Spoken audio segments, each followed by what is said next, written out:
রুগী লাফাচ্ছে কেন? রুগী লাফাচ্ছে কেন? পেট ব্যথা রুগী লাফাচ্ছে? কি পেট ব্যথা রুগী লাফায়? এইটা কোন ধরনের ডাক্তার এত খারাপ ব্যবহার করে রুগীর সাথে? হ্যাঁ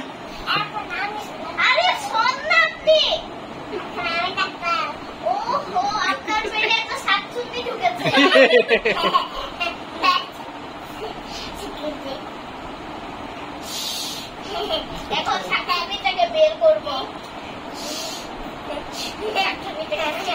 এখন দেখবো আরো আছে কিনা। সামনে তো পড়া করে কেন? আর কোনো ইয়া নেই।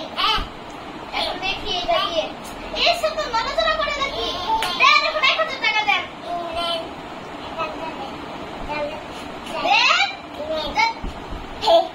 কি রুগী ভালো হয়ে গেছিল?